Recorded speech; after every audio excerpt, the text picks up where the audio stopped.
नमस्कार दोस्तों, सुभाष की बात में आपका स्वागत है। दरअसल इधर के दिनों में जो हमारे देश के पहलवान हैं वो जंतर मंतर पे धरना दे रहे हैं और पहलवानों के सबसे इष्ट देव जो हैं वो हनुमान जी हैं, बजरंग बली हैं। वो इधर कर्नाटक के चुनाव में व्यस्त हैं, इसलिए भगवान हनुमान जो हैं वो पहलवानों की कोई मदद नहीं कर रहे हैं। वरना कुश्ती लड़ने वाला हर पहलवान जो है वो बजरंग बली को याद करता है और कहता है कि बजरंग बली तोड़ दुश्मन की नली।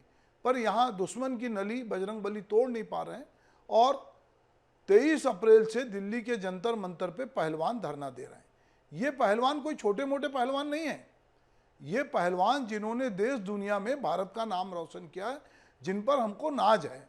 पहलवान wrestling foundation of India WFI के प्रेसिडेंट और बीजेपी के सांसद ब्रजभूषण शरण सिंह के खिलाफ ये लोग प्रदर्शन कर रहे हैं। अब सवाल ये है कि ये पहलवान इनके खिलाफ क्यों प्रदर्शन कर रहे हैं। ब्रजभूषण सिंह पर यह आरोप है कि उन्होंने एक नाबालिग पहलवान सहित करीब 8 पहलवानों का यौन शोषण किया है और यौन उत्पीड़न के उन पर गंभीर आरोप लगाए हैं।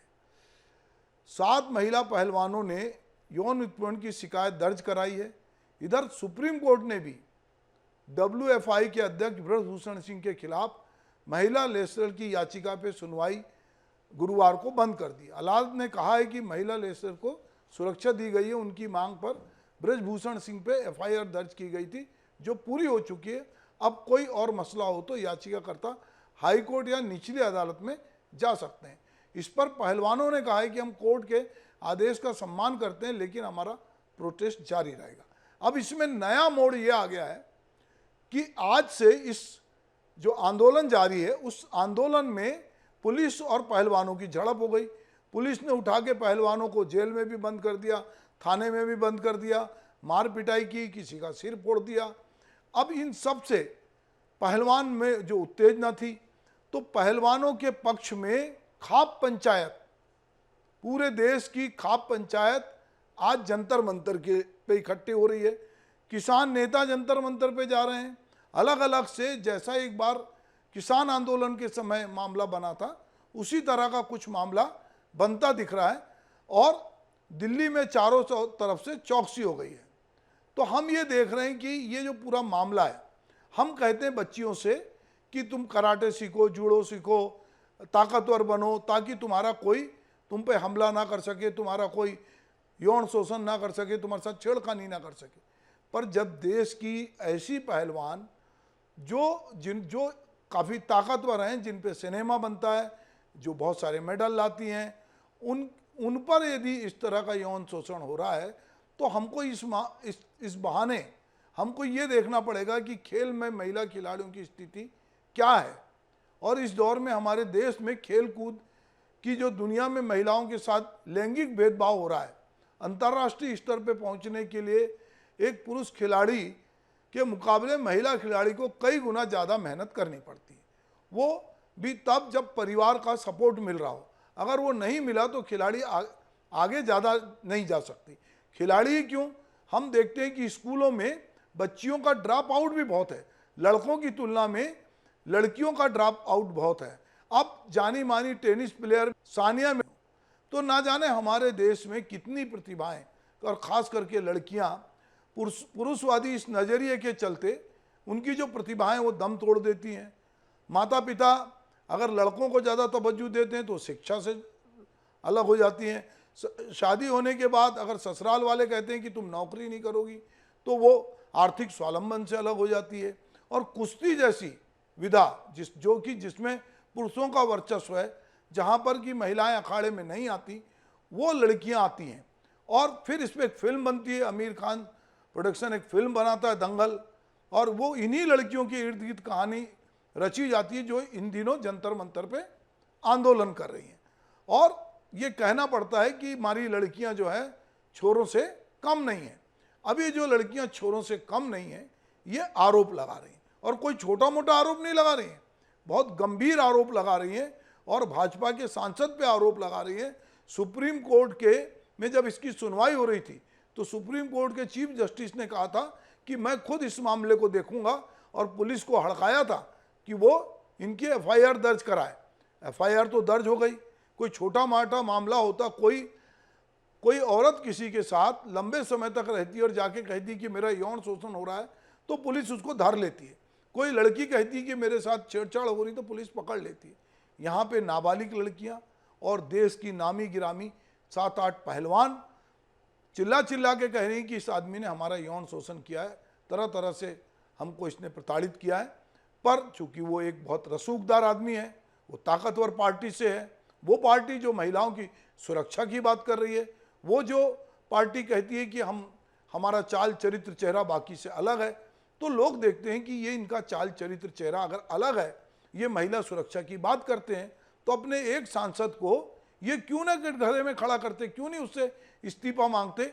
और कोई ऐसा भी नहीं कि कोई एक औरत आरोप लगा रही है, तो अब इसमें ना चाहते हुए अब खाप पंचायत का प्रवेश हो गया है।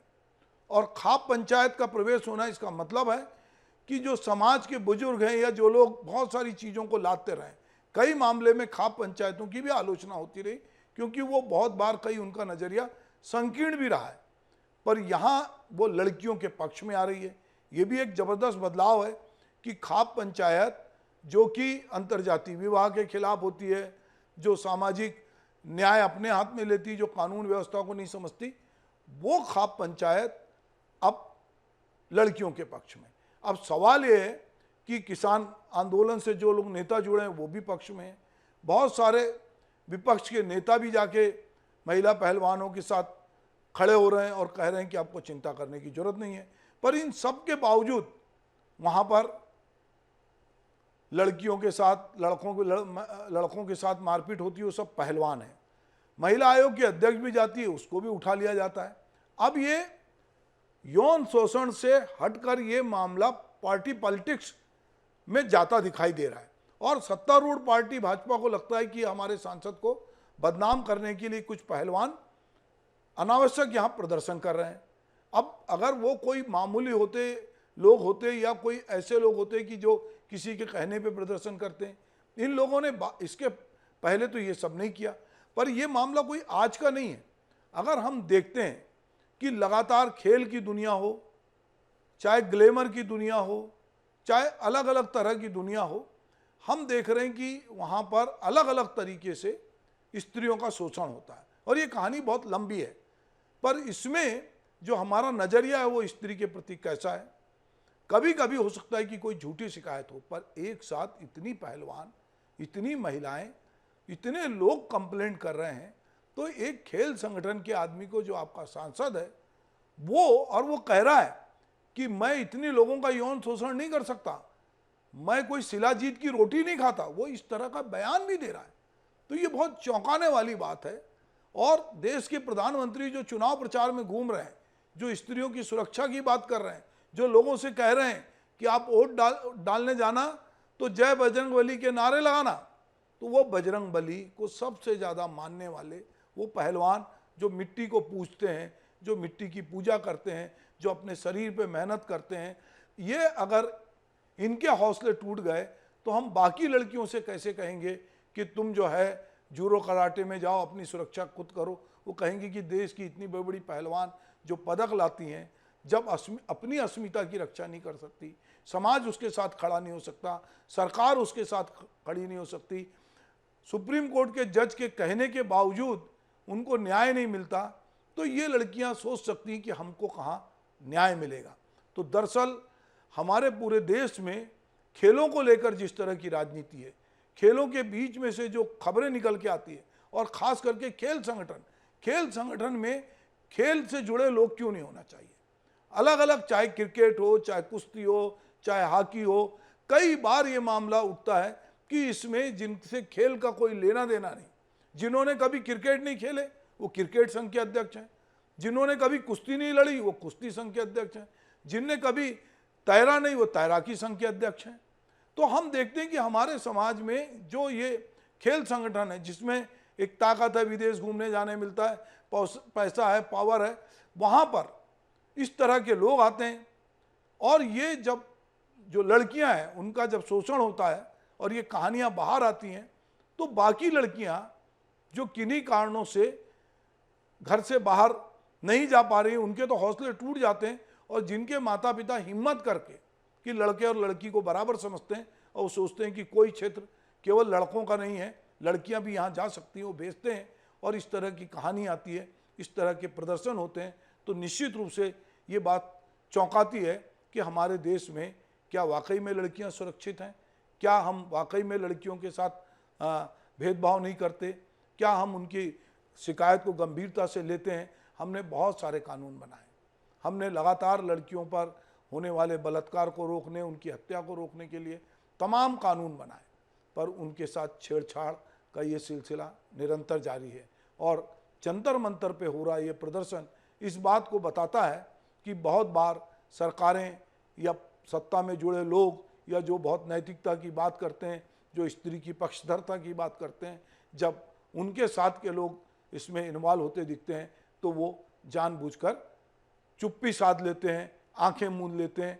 और जंतर मंतर पे हो रहा प्रदर्शन इस बात का सबूत है कि बहुत सारे लोगों ने आंख मूंदी, सत्ता ने सुनना भी बंद कर दिया, देखना भी बंद कर दिया, तब खाप पंचायत की इसमें एंट्री हो रही है और किसान आंदोलन से जुड़े नेता आ रहे हैं और बाकी लोग भी लड़कियों के पक्ष में खड़े दिखाई दे रहे हैं। तो हम सबको सोचना पड़ेगा कि खेल संगठनों का स्वरूप कैसा हो, उसमें कैसे लोग हों, वहाँ पर लड़कियों को सुरक्षा मिले, वहाँ इस तरह का ना हो कि आगे बढ़ने के लिए लड़के हों या लड़कियाँ हों, उनको अपनी प्रतिभा को एक तरफ रख के जो दूसरे लोग हैं उनकी बहुत सारी ऐसी इच्छाएं जो दमित हैं या वो उनकी व्यक्तिगत इच्छाएं उनको पूरा करना पड़े, तो वो अपने खेल में कब जाएंगी। महिला पहलवानों द्वारा लगाए गए आरोप बहुत गंभीर हैं, इस पर सरकार को निश्चित रूप से विचार करना चाहिए। दोस्तों, हमारे पड़ोसी देशों में जब लड़कियां हिजाब के खिलाफ आंदोलन कर रही हैं, बुर्के के खिलाफ आंदोलन कर रही हैं, और जिन देशों की हम आलोचना करते हैं कि वहाँ स्त्रियों का कोई आवाज़ नहीं, स्त्रियों की कोई आवाज़ नहीं है, वहाँ पर भी समाज उनके साथ खड़ा दिखता है। तो हमारे देश में जहाँ हम स्त्री की पूजा करते हैं, उसको महिमा मंडित करते हैं, उसको हम देवी स्वरूपा मानते हैं, वहाँ पर यदि लड़कियाँ कह रही हैं कि हमें मेडल मिला है देश से, हम वो लौटा देंगे, हमें ये अपमान बर्दाश्त नहीं है, हम ऐसे मेडल लेकर, ऐसी पद्मश्री लेकर क्या करेंगे। तो ये सवाल हम सबके लिए, ये बात सही है कि सरकारें भले ही आँख मूंद ले, पर न्यायालय ने इसको संज्ञान लिया है। पुलिस के जो लोग इनके साथ जाति कर रहे हैं उनको भी ये देखना पड़ेगा कि हमारे देश की ऐसी प्रतिभाएं जो देश का नाम कमाती हैं, क्या हम उनके साथ किस तरह का व्यवहार कर रहे हैं। सत्ता का अगर ये चरित्र रहा तो निश्चित रूप से इससे जो प्रतिभावान खिलाड़ी हैं उनके मन में ये बात आएगी कि सत्ता में जो बैठा है हमको उसको साध कर रखना है, जो संगठन में बैठा उसको साध के रखना है, उसकी जो भी इच्छाएं हैं, जो भी वो चाहता है हमसे किसी भी तरह का व्यवहार करे, हमको विरोध दर्ज नहीं करना है। तो ये सवाल हम सबके पीछे है कि क्या लोगों को अपनी मदद के लिए अब खाप पंचायतों के पास या उन लोगों के पास जाना पड़ेगा जो कानून कायदा खुद तय करेंगे, या न्यायालय ने जो आदेश दिया उसको पुलिस पालन करेगी, सरकार इसको देखेगी। ये सवाल अभी सबके सामने है। हम इस पर सोचें, विचार करें कि जिन लोगों ने हमारे लिए पदक लाया हम उनके साथ क्या व्यवहार कर रहे हैं। नमस्कार।